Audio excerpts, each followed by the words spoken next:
When they met again 2 days later, it was Gatsby who was breathless, who was somehow betrayed. Her porch was bright with the bought luxury of starshine. The wicker of the settee squeaked fashionably as she turned toward him, and he kissed her curious and lovely mouth.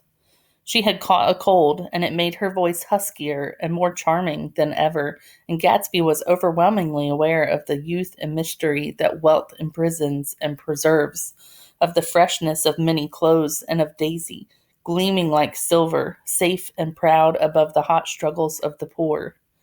I can't describe to you how surprised I was to find out I loved her, old sport. I even hoped for a while that she'd throw me over, but she didn't, because she was in love with me too. She thought I knew a lot because I knew different things from her. Well, there I was, way off my ambitions, getting deeper in love every minute, and all of a sudden I didn't care. What was the use of doing great things if I could have a better time telling her what I was going to do? On the last afternoon before he went abroad, he sat with Daisy in his arms for a long, silent time. It was a cold fall day with fire in the room, and her cheeks flushed. Now and then she moved, and he changed his arm a little, and once he kissed her dark, shining hair.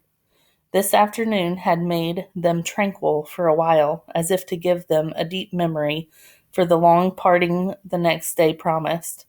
They had never been closer in their month of love, nor communicated more profoundly one with another than when she brushed silent lips against his coat's shoulder, or when he touched the end of her fingers gently as though she were asleep. He did extraordinarily well in the war. He was a captain. Mrs. Wilson had been. Oh, now we have a break. All right, so Gatsby did do well for himself in the war. That is true. And then we cut out some of the chapter to cut down on the amount of reading that you guys had. So we're jumping to what happened at the car accident scene. So we jump back from Gatsby's life and how he had to leave Daisy to go off to war to the accident and what happened. So, Mrs. Wilson had been running away from her husband rather than trying to stop any particular car. How could she have been like that?